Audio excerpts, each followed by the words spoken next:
De retour sur le plateau des 24 heures chrono, 25e heure de direct. Nous débutons la 25e heure. Aucune erreur technique, une perfection absolue pour ce 10e anniversaire. Je vous rappelle juste pour le chiffre, ce qui veut dire 240 villes visitées en 10 ans, ce qui est quand même extraordinaire. 240 fois où nous avons pris contact avec les entrepreneurs français dans le monde. Et ça, c'est important. Alors, j'accueille sur ce plateau pour introduire cette dernière émission du 10e, Philippe Sanson. Donc Philippe Sanson, vous êtes directeur du CLES. Alors, le CLES, joli acronyme, mais ça serait bien qu'on en parle un peu. Tout à fait. Alors le CLES, si on développe l'acronyme, c'est le Centre des liaisons européennes et internationales de sécurité sociale.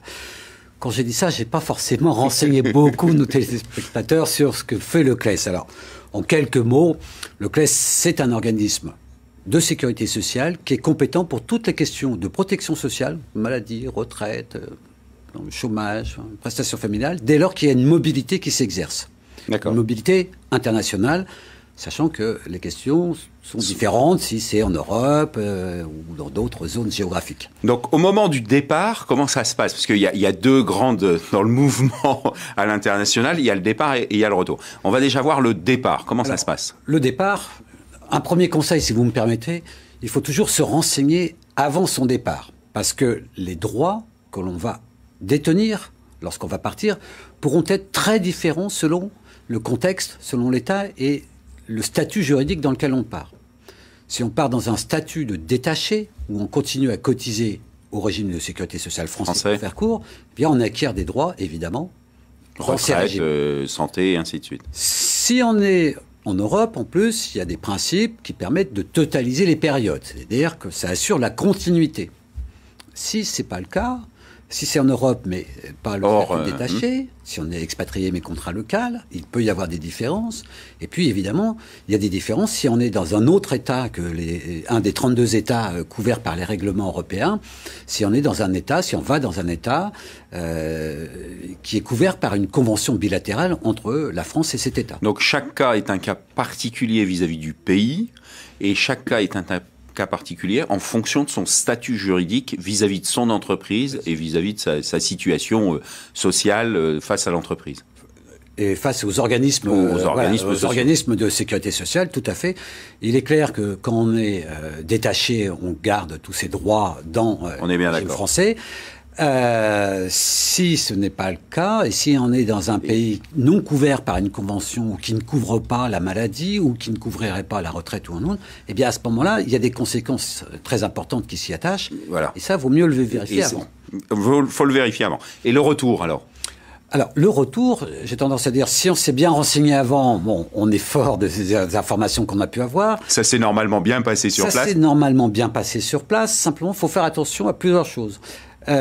En matière, par exemple, de couverture maladie, là aussi, selon le statut, la zone, selon que l'on était en activité ou pas, parce que quand on parle de l'expatriation, il y a la personne salariée, mais il y a la famille qui peut accompagner. Ses enfants. Voilà. Et donc là, il faut faire très attention, parce qu'il peut y avoir des conditions pour bénéficier à son retour immédiatement de la couverture, par exemple maladie. Et si ce n'est pas le cas, si on ne remplit pas les conditions, là, il faut s'orienter vers une assurance privée. Donc, il faut faire très attention à ces questions-là, et y compris au retour. Et au retour, ne pas se fier à ce qu'on nous a dit quand on est parti, mais bien à la situation juridique au moment du retour. Tout à fait. C'est-à-dire qu'on peut être parti dans une situation où on se dit, bon, j'étais détaché, j'ai vu la réglementation. Et on revisite cela. Sauf qu'avant de revenir, il faut mieux vérifier si la réglementation pour l'ouverture des droits n'a pas changé. Parce qu'on peut avoir vérifié une information 2 ans avant. Et ça ne s'avère pas juste. Et au moment où dernier point sur le CLES pour préciser les choses. Oui.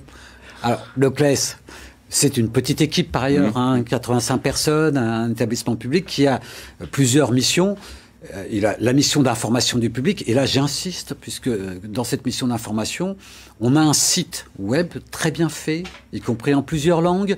Il a augmenté de, je sais pas, 120% en fréquentation. Une belle fréquentation. Donc il y a une fréquentation forte, et il y a la possibilité de poser des questions. Alors, Donc, ce qui est important, si je résume un peu votre intervention, Monsieur Sanson, et je vous remercie de cette précision et de cette clarté dans le débat, c'est de bien préparer son départ, mais très en amont, bien préparer son retour très en amont, et on a une petite centaine de personnes qui est à notre disposition et un site internet bien fait pour poser ses questions et avoir ses retours. Tout à fait. Avec une petite précision, c'est que nous n'attribuons pas les prestations. Donc, nous ne sommes pas organisme gestionnaire. Une logique de conseil et d'accompagnement. De conseil, d'accompagnement, mais on est bien d'accord. Voilà, on ne délivre pas de prestations. Monsieur Sanson, merci beaucoup pour cette clarté. Et puis, pour notre part, nous nous retrouvons après cette petite page de pub. Merci.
De retour sur le plateau des 24 heures chrono de l'International pour, bien évidemment, l'émission de clôture pour Paris.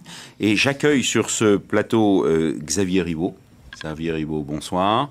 Donc Xavier Ribaud, directeur général de Crown Relocation. Tout à fait. Hélène Barjou. Hélène, bonsoir. Bonsoir. Donc, qui elle est manager des opérations de relocation chez CSE Executive Relocation. Delphine Martin, que nos habitués connaissent bien, ils l'ont vu de nombreuses fois pendant les émissions, pendant les 24 heures. Donc Delphine, vous êtes avocate, consultante senior, pardon.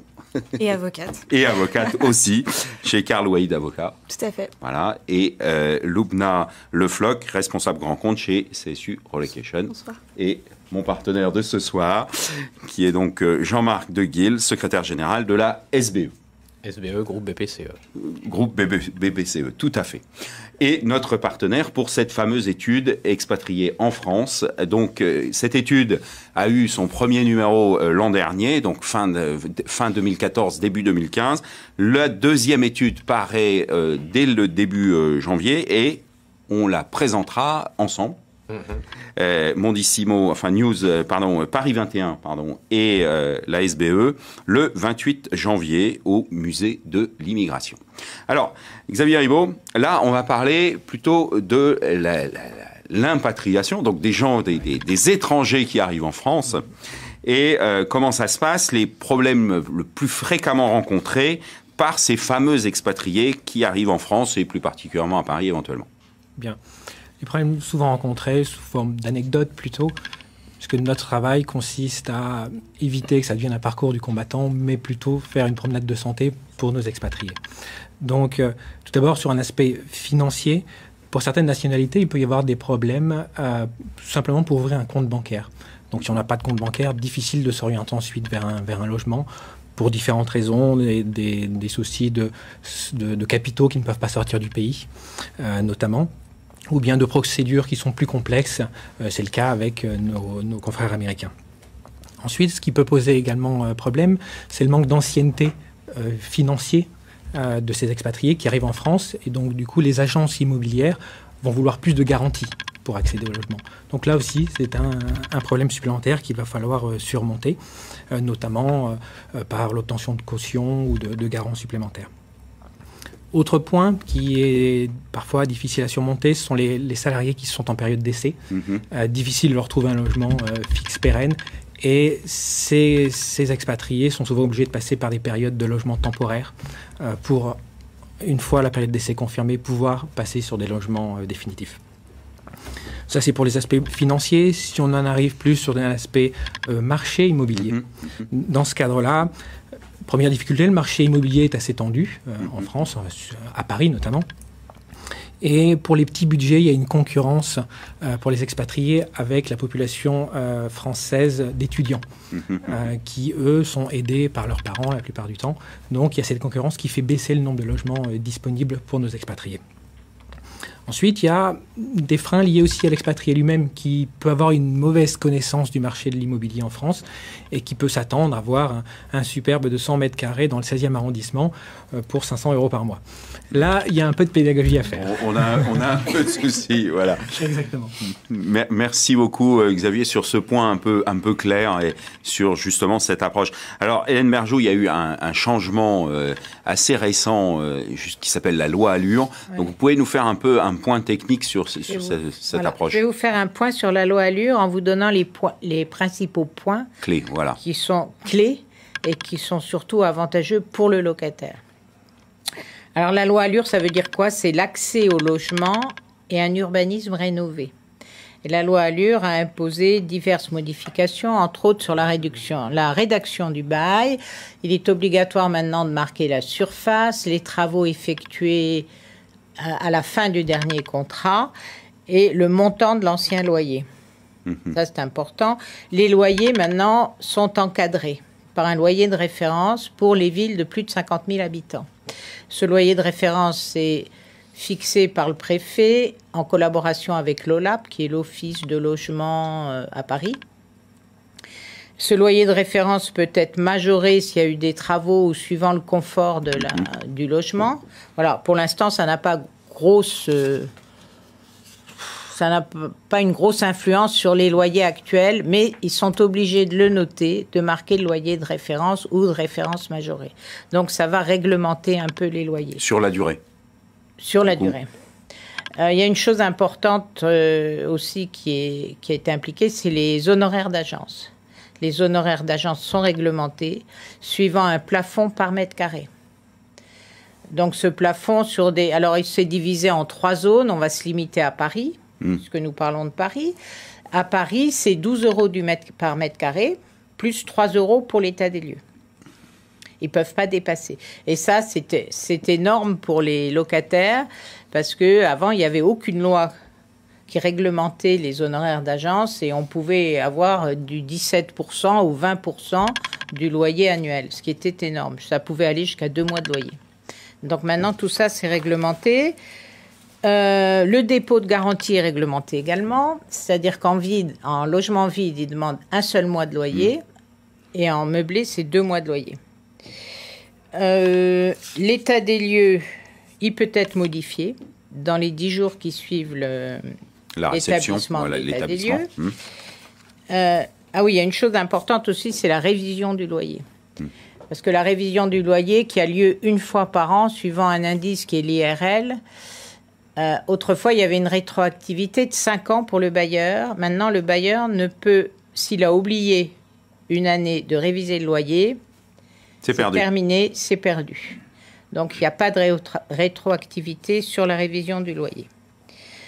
Et le dernier point que je veux mettre en avant, merci, c'est sur la restitution du dépôt de garantie, qui est souvent, ces dépôts de garantie sont longs à venir. Si l'état des lieux de sortie est conforme à celui d'entrée, le bailleur est obligé de rembourser au bout d'un mois maximum. D'accord. Il a 30 jours pour rendre la caution. 30 jours pour rembourser. En plus, les intérêts de retard sont très élevés, c'est-à-dire s'il a du retard pour rembourser, il est pénalisé de 10% du loyer mensuel par mois de retard. Donc c'est très important. Ça peut être très élevé. Donc c'est un vrai changement pour les impatriés, enfin pour les étrangers qui arrivent en France, puisqu'on a un vrai encadrement sur l'approche loyer. Voilà, on a un encadrement, exactement. Et en plus, c'est bénéfique parce qu'ils payent moins de frais et ils sont encore plus protégés. Bon, le bailleur, en plus, les honoraires d'agence sont partagés entre le bailleur et le locataire. Autrefois, c'était pas vraiment applicable. Puis un dernier point, c'est la loi Hoguet qui a été modifiée par la loi Allure, qui nous oblige à faire signer un mandat de service pour tous les collaborateurs que nous logeons. C'est voilà. Très clair. On a un point technique extrêmement clair. C'est important que ce soit clair. C'est pas toujours simple et c'était très clair. Loubna, donc un point sur le marché de l'immobilier justement parisien. Bonsoir. Tout d'abord, je tiens à remercier le Cercle Avenir International pour cette invitation. Pour revenir à votre question, c'est vrai que ce n'est pas un secret. Le marché immobilier aujourd'hui, il existe une insuffisance en fait, et puis un déséquilibre entre une tension l'offre, forte. Voilà, un déséquilibre en fait entre l'offre et la demande. Et justement aussi donc pour les difficultés que mon confrère il a évoquées, donc les sociétés de relocation comme CSU, comme d'autres prestataires, essaient d'aujourd'hui d'accompagner justement les collaborateurs expatriés pour faire face à cette pénurie, à vrai dire, de logement, tout simplement. Donc pour revenir, le marché immobilier aujourd'hui, on constate que les quartiers les plus prisés de plus en plus par les collaborateurs expatriés sont il y a le 15e arrondissement, qui est un arrondissement qui est très dynamique. Il se caractérise aussi par un urbanisme qui est très hétérogène. On va trouver des maisons individuelles, comme on peut aussi trouver des appartements dans des immeubles de style haussmannien, comme dans des immeubles très modernes, avec tout le confort, ascenseur, des caméras, et ainsi de suite. Et puis, on va aussi constater qu'il y a de plus en plus de demandes. Des collaborateurs, et là en l'occurrence on est plutôt sur un profil de seniors, de familles qui viennent en fait avec leurs enfants. On remarque que la ville de Saint-Germain-en-Laye, c'est vrai avec l'école internationale, donc les familles en fait privilégient cette voilà. Nous sommes cette comme ville. Toutes les capitales. Oui, l'international voilà, oui. base les familles. Tout à fait, tout à fait. Donc on est dans une ville à 20 km à l'ouest de Paris. La ville en fait de Saint-Germain-en-Laye se caractérise aussi par sa faible densité et de ce fait ça permet aux familles d'avoir un habitat assez aéré. Donc voici la raison pour laquelle en fait aujourd'hui Saint-Germain-en-Laye fait partie des villes les plus prisées par les expatriés. Par les expatriés. Voilà. Ce qui reste quand même un marché tendu aussi bien à Paris que sur la couronne. Tout à fait. Y compris pour les expatriés. Tout à fait. Ok, très bien. Merci beaucoup. Je pense que les choses ont été claires, les explications ont été justes. Alors, je voudrais revenir un peu justement, Jean-Marc Deguille, sur on a parlé de caution, on a parlé de compte bancaire pour les arrivées. Donc, la SBE est spécialisée, a un service spécialisé sur les impatriés, alors aussi pour les expatriés au passage, mais pour les gens qui arrivent en France, alors comment ça se passe ? Quels sont les services que vous offrez à ces gens-là ? Alors c'est vrai que Xavier l'a évoqué tout à l'heure, et c'est un élément qui ressort dans notre enquête qu'on a menée auprès des expatriés en France. L'un des problèmes majeurs pour l'étranger qui arrive en France, c'est le logement. On comprend aisément que c'est une question qui peut devenir très rapidement anxiogène, d'autant plus si vous avez en plus toute votre famille avec vous également à loger. En fait, la première des difficultés, c'est que en France, le bailleur va vous demander de faire la preuve de votre solvabilité. Alors bien souvent, il va vous demander des justificatifs, on aime bien ça en France. Votre dernier avis d'imposition, vos feuilles de paie, petite chose etc. sympa qu'on aime bien en France. Alors, malheureusement, et on le comprend aisément, l'étranger qui arrive en France, il n'a pas tous ces éléments. quand bien même il les aurait de son pays d'origine, bien souvent ça va être rédigé dans une langue qui n'est pas le français. Donc ces justificatifs, ils vont avoir peu de chances d'être acceptés. Et justement, dans l'étude qui avait été faite, qui a été commandée par la SBE et Paris 21, qui est expatrié en France et qui ressort, donc je rappelle, le 28 janvier, il y avait l'an dernier deux problèmes importants. À 70%, c'était le dépôt de garantie. Ouais. Alors, quelle est l'aide que vous pouvez apporter aux expatriés, Alors, la solution qu'on a mis en place à la SBE, c'est de délivrer une caution bancaire. Une caution bancaire qui va garantir le paiement des loyers du locataire, donc de l'expatrié. Je veux dire que c'est un avantage concurrentiel qui est très important parce que, on en parlait tout à l'heure, c'est vrai que le marché parisien, il est un peu saturé, le marché locatif aussi. Il y a de la concurrence et votre dossier, il faut qu'il passe sur le dessus de la pine, si vous voulez, effectivement. Il faut aider nos camarades de la relocation si on veut pouvoir faire... Si vous voulez en définitive signer le bail, il faut qu'il passe au-dessus de la pile, c'est-à-dire qu'il faut rassurer le bailleur. Et il faut être le premier, il faut aller vite parce qu'il y a de la concurrence. Donc nous, on s'est mis en position aussi d'agir vite. Vous l'avez souligné, on a créé une équipe qui est dédiée à l'accueil des expatriés en France, avec des procédures spécifiques pour faire assez vite. On essaie de délivrer, on va dire, une caution dans les 48 heures. Et ça, c'est un outil qui peut vous être utile pour vous en relocation. Parce qu'une caution bancaire chez vos concurrents, c'est pas 48 heures, c'est 3 semaines, un mois. Donc là, et avec des incidences financières beaucoup plus importantes que si vous nous la montez. Et ce, quand bien même vous avez un grand groupe ou une société qui est derrière, parce que souvent c'est le cas. Il y a un grand groupe qui sponsorise le transfert de ses salariés, donc il y a quand même une solidité financière, un cadre qui pourrait rassurer, mais le marché parisien est tellement tendu que ça ne suffit pas toujours et qu'il va y avoir toujours... Entre deux locataires, je choisirais celui qui est le plus propre quelque part, et une caution bancaire telle que celle-ci peut vous aider en relocation. Oui. Ce que je peux rajouter aussi, c'est que dans certains cas, on s'est retrouvé à devoir agir véritablement très très vite parce qu'on avait en face de nous une personne qui était pressée, parce que dans le cas présent, c'était parce qu'il y avait toute la famille qui était là aussi. On a mis en place une procédure accélérée, en fait.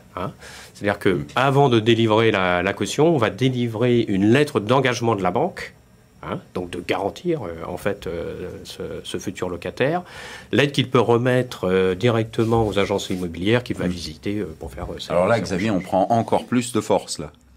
Là, on va dire c'est presque gagné.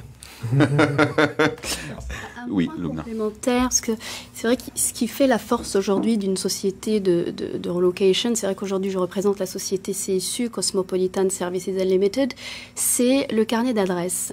CSU aujourd'hui existe depuis 37 ans sur le marché parisien, donc on a su en fait développer une relation très forte avec plusieurs acteurs en fait du marché de l'immobilier, des agences immobilières, des institutionnels, des propriétaires qui connaissent CSU et qui nous appellent directement, bonjour CSU, j'ai mon appartement qui est disponible.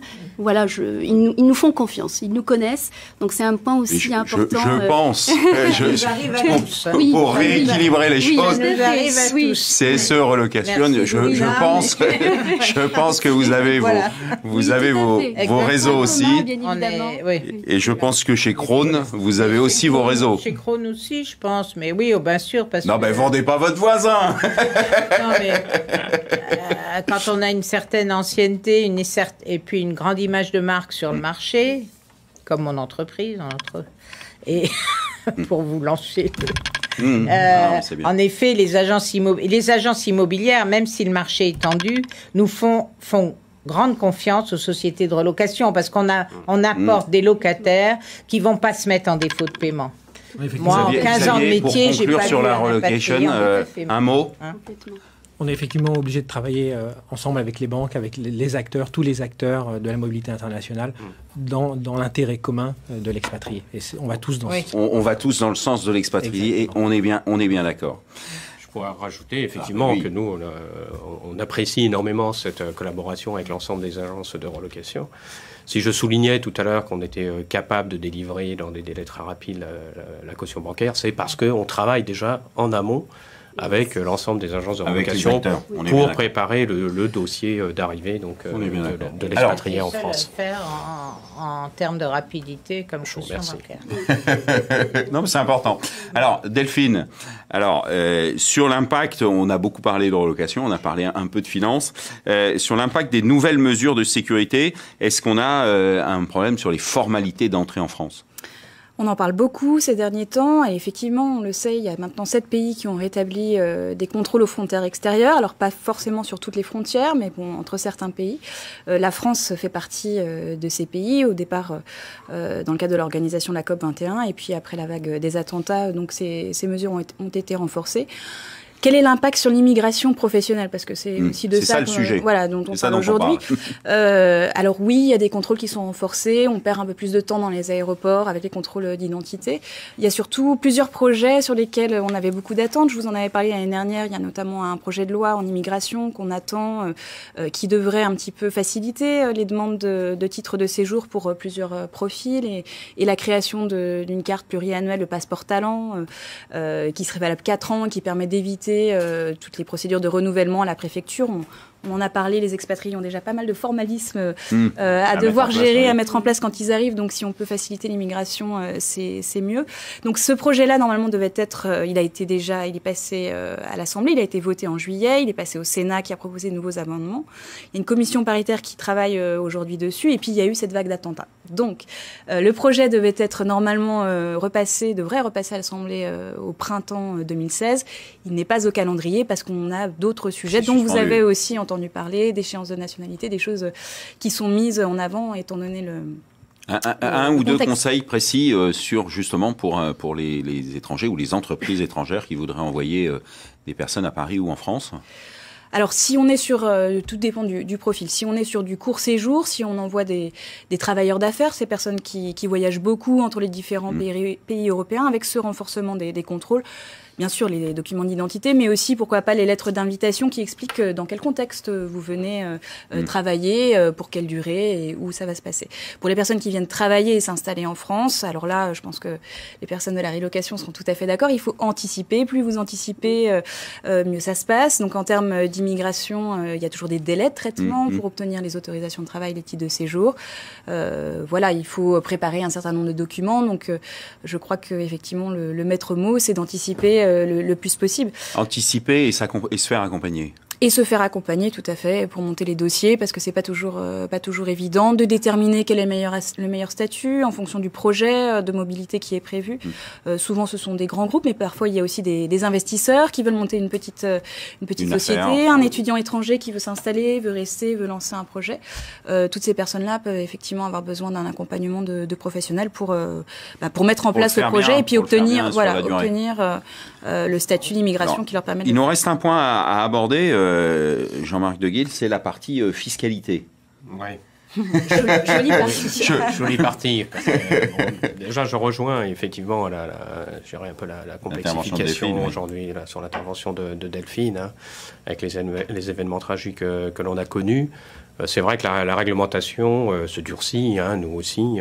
Vous pensez bien que dans le monde bancaire, on nous demande aujourd'hui beaucoup plus de formalisme visant à prévenir, je dirais, la lutte contre le financement du terrorisme ou contre le blanchiment. À côté de ça, vous le soulignez aussi, on a noté un durcissement de la réglementation fiscale. Au niveau international, en fait, ce qu'on note, c'est que cette crise économique, qui dure maintenant depuis d'assez nombreuses années et dont on en ressent toujours les effets, a accentué en fait la volonté des États de lutter contre l'évasion fiscale, ce qu'on appelle l'évasion fiscale. Pourquoi ? Pour augmenter les recettes budgétaires. Fiscales du pays, c'est clair. On est bien d'accord. Bien entendu. Alors, ça a été, parce que c'est souvent le cas, les États-Unis qui ont été précurseurs en la matière, en sortant une loi, donc mi-2014, qui est la loi FATCA. En fait, cette loi FATCA, c'était une première, parce que c'est une loi qui est extraterritoriale. Donc, elle s'impose à tous les pays, tous les autres pays, à partir du moment où ils souhaitent travailler. Une loi de véritable transparence fiscale. Transparence fiscale et qui contraint finalement toutes les institutions bancaires et financières dans le monde à déclarer tous les ressortissants américains donc, qui travaillent avec eux, filtrer les opérations qui vont passer sur les comptes, et à partir de 2017, là, déclarer les revenus à l'administration fiscale américaine. Les Européens ne sont pas restés en reste, hein, bon, avec un petit temps en retard, mais dernièrement, hein, c'est tout à fait d'actualité puisque l'entrée en vigueur est au 1er janvier 2016. Il y a un accord qui a été passé entre des pays de l'OCDE et l'Union européenne. Hein. Aujourd'hui, vous avez plus de 90 pays qui ont signé cet accord. L'accord EAI, hein, qui est pour échange automatique d'informations, c'est un peu, je dirais, un copier-coller du FATCA, mais pour l'intégralité des pays signataires de cet accord. Très bien. Delphine, un dernier conseil pour un entrepreneur étranger qui voudrait s'installer en France ? Alors, j'espère que pour lui que la loi passeport talent va passer parce qu'effectivement, il y a déjà des statuts, mais qui sont un peu opaques, notamment compétences et talents. Il y a dans ce passeport talent la possibilité pour les investisseurs d'obtenir ce type de carte avec un plafond qui est moindre aujourd'hui. Pour les investisseurs, il y avait notamment une carte contribution économique exceptionnelle, mais le plafond était de 10 millions d'investissements. Oui, il y a dû avoir 1 ou 2 cartes, je pense, délivrées depuis la mise en place de ce statut. Donc là, on abaisserait les plafonds à 500 000 euros d'investissement. Ce serait quand même... Ça serait une bonne nouvelle. Oui. Delphine, merci beaucoup. Donc, je rappelle Carl Waïd. Lubna, je ne veux pas me tromper, hein, parce qu'autrement, CSU Relocation.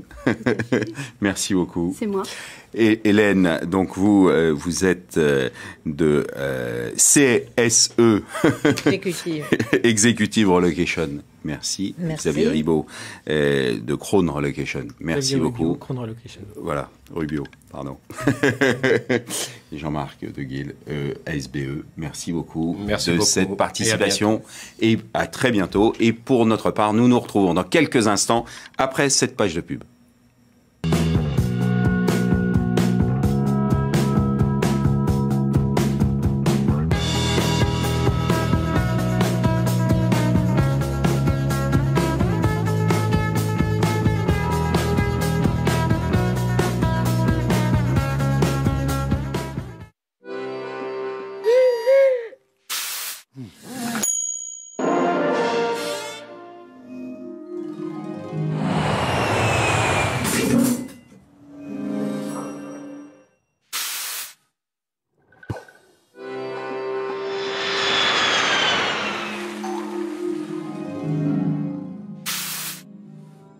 La CFE, votre sécurité sociale jusqu'au bout du monde.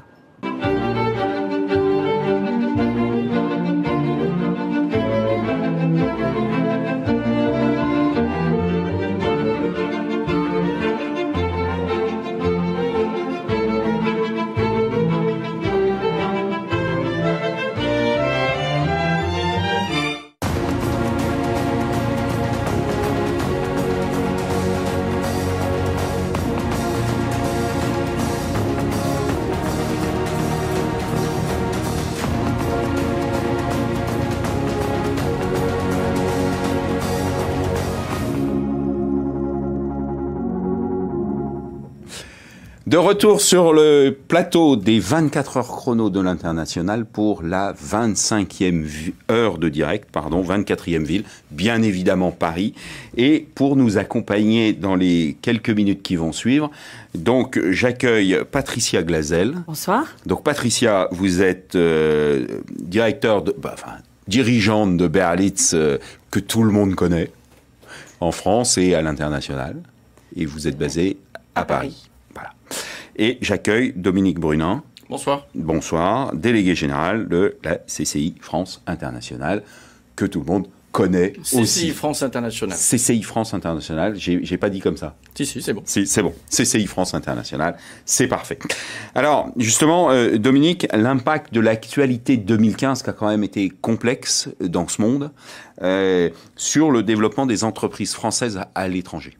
2015 et 2016. Nous réalisons depuis maintenant plusieurs années, tous les ans, un baromètre de l'internationalisation des entreprises auprès d'un panel d'entreprises exportatrices ou présentes sur les marchés extérieurs. Qu'est-ce qu'on constate en 2015? Très clairement, les marchés de proximité européens continue à susciter le plus d'intérêt pour les entreprises françaises. Et il n'est pas surprenant que dans les principaux partenaires commerciaux des entreprises et de la France, on retrouve la Grande-Bretagne, l'Allemagne, l'Italie, l'Espagne, la Belgique, qui sont dans le top 10 des marchés. Après, on s'aperçoit que les entreprises françaises continuent à être particulièrement intéressées par les grands émergents, ou aujourd'hui plutôt les émergés, puisque la période d'émergence est quand même maintenant un petit peu derrière. Et là, forcément, on retrouve bien entendu le Brésil, la Russie, l'Inde, la Chine. Et c'est là où on peut commencer à avoir un petit peu d'inquiétude.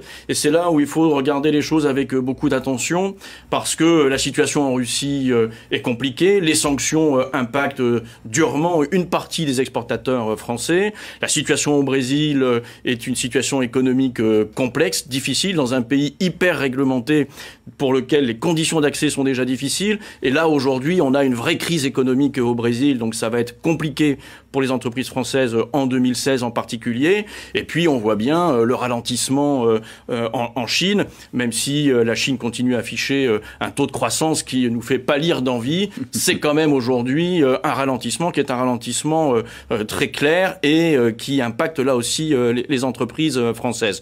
Donc, on a ces grands émergents ou émergés qui continuent à attirer les exportateurs français, avec les difficultés que je viens d'évoquer et qu'on va retrouver sur 2016.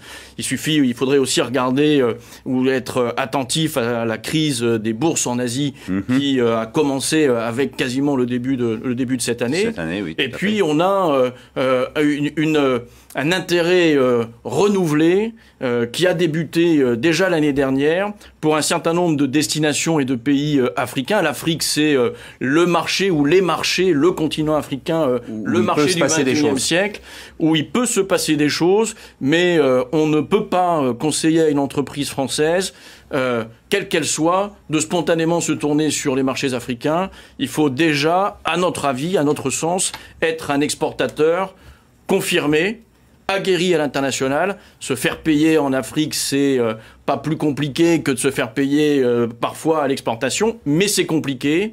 Le management, les conditions d'opération sont forcément complexes. C'est pour vous une deuxième, troisième, cinquième, dixième, mais pas la première expérience. On ne commence pas par l'Afrique. Nous n'engageons pas les entreprises françaises quand elles n'ont pas une expérience à l'étranger à se positionner pour démarrer sur ces marchés-là, très clairement. Très bien.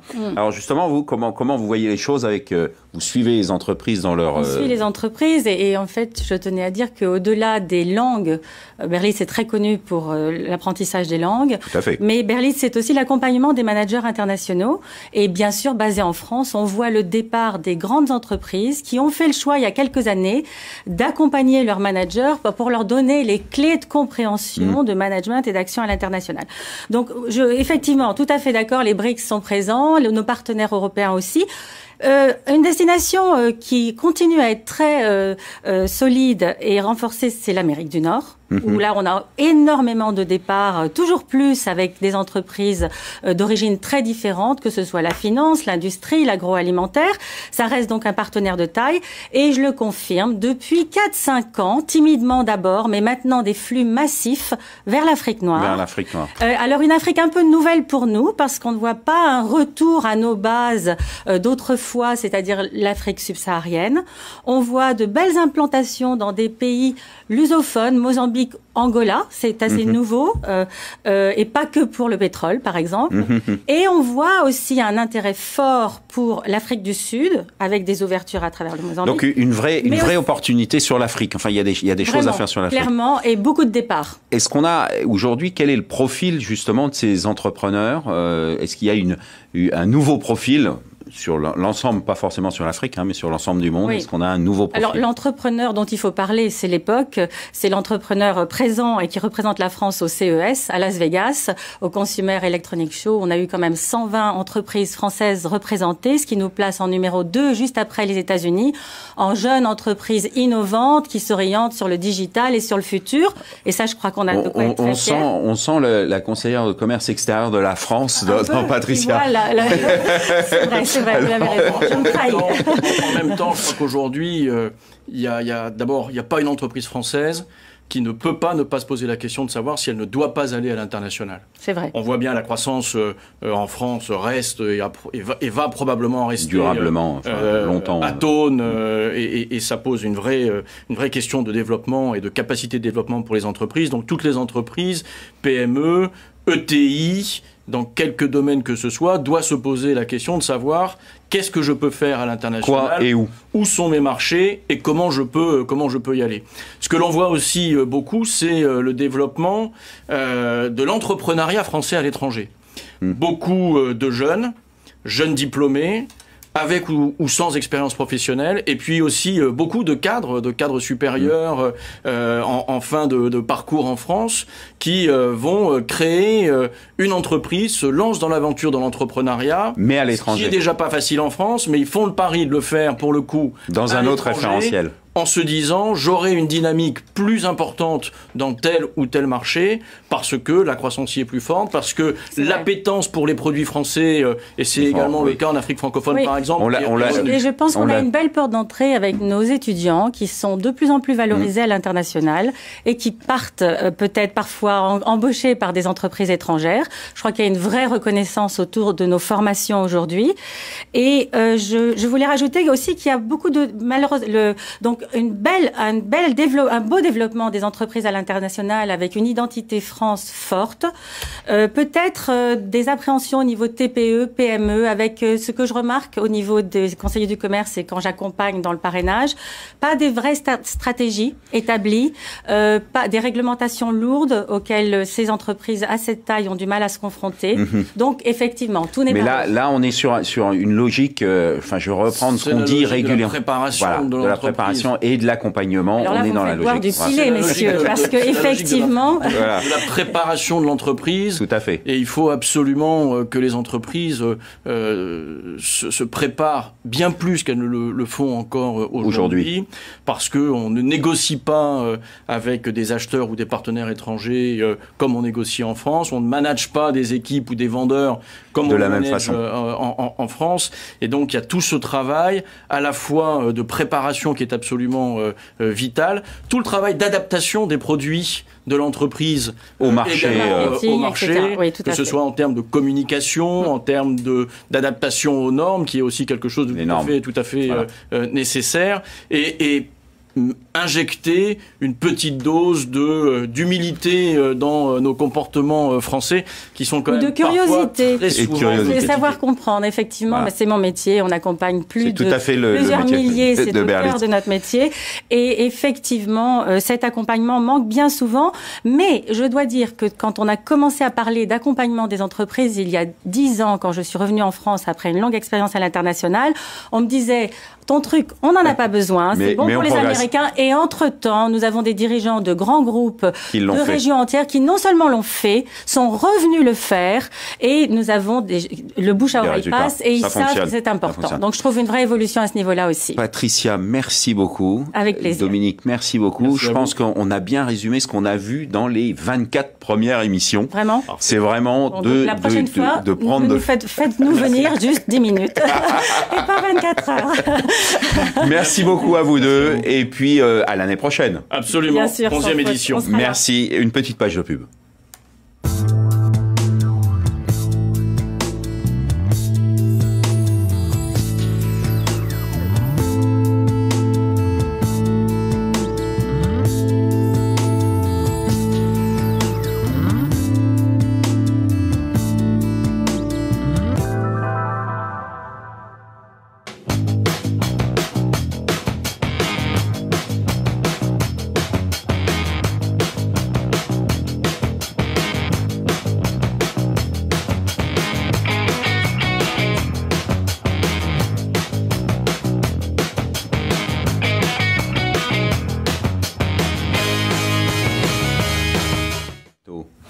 de retour sur les 24 heures chrono, sur le plateau des 24 heures chrono de l'International pour le tout dernier plateau du 10e anniversaire. Alors, j'accueille Henri Bazerque. Bonsoir Henri. Alors Henri, c'est quand même une très très belle aventure. On attend notre comparse Yves Bigot, directeur général de TV5 Monde, qui rentre en même temps sur le plateau. Merci Yves, asseyez-vous, je vous en prie. Voilà, c'est l'avantage du direct. On est chez vous et on a été très très bien accueillis pendant ces 24 heures. Ah, on m'a dit 45, il est 44. Ah ben voilà. Et voilà. Non, c'est très très bien. Non, on est voilà, c'est parfait, c'est parfait. Alors, Monsieur le directeur général, merci encore une fois de votre accueil. Merci de ce nouveau plateau qui est magnifique. On a eu une technique parfaite, tout fonctionne parfaitement bien. Alors, vous, votre réaction face à ce 10e fois les 24 heures. Ça fait 240. Oui, ça fait 240. Voilà. Vous êtes prêt à repartir pour les 10 prochaines années? Alors les 10 prochaines années, ça ne dépendra peut-être pas que de moi. Pas que de vous, non. C'est possible. En tous les cas, pour la prochaine, oui, ça c'est sûr. Donc on se donne rendez-vous en 2017 pour les 24 heures chrono. Ça, on peut. Puis il y a un autre rendez-vous au mois de juin. Hein. Il y a un autre rendez-vous. Oui, ailleurs. Voilà. C'est un moment important pour TV5 Monde, les 24 heures chrono. Écoutez, tous les moments sont importants pour nous. Je dirais que c'en est un particulier parmi les grands moments importants de par sa spécificité.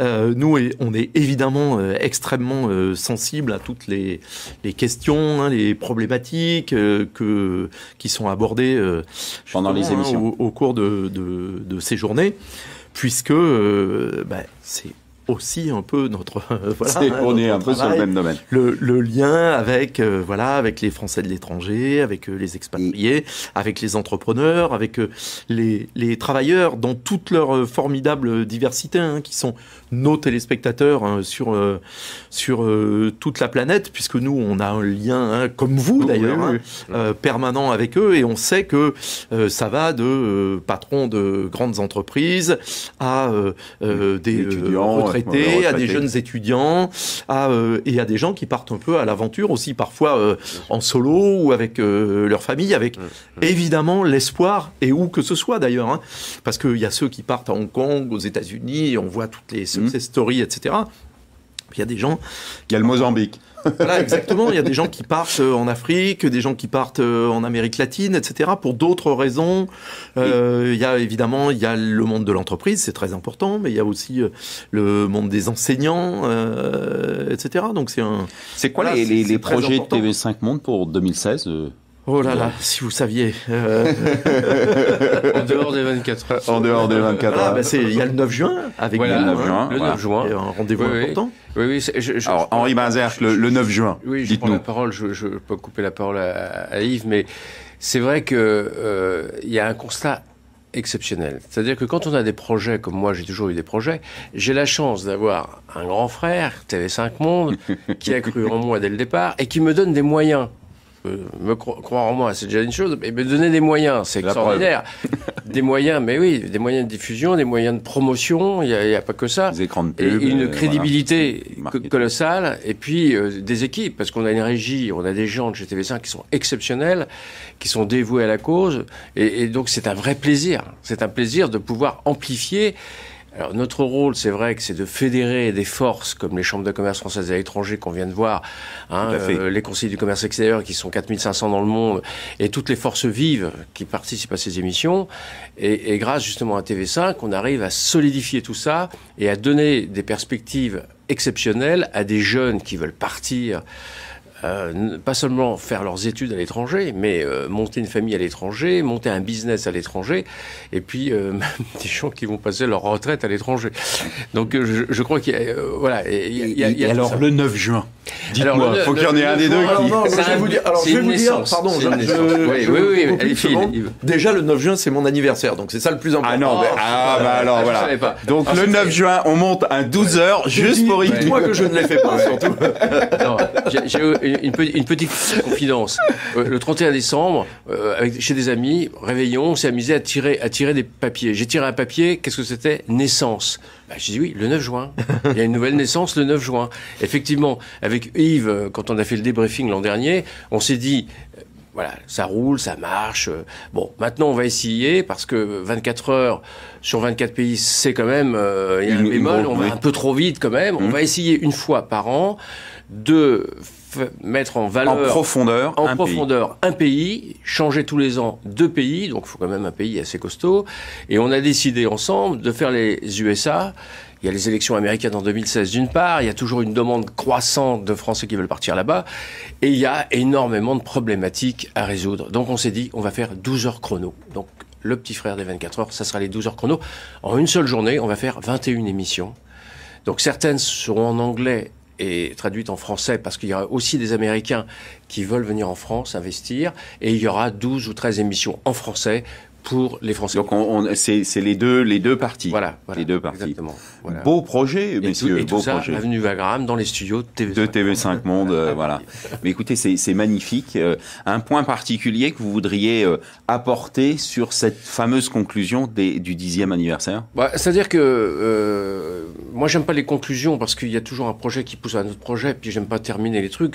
Je dirais que grâce à TV5, et grâce à l'époque, c'était le président François Bonnemain, quand on avait fait ce projet insensé de faire 24 heures, en effet, surtout avec quelqu'un qui n'était pas de la télévision comme moi, j'avais dit, vous pouvez m'aider à monter ma première web TV.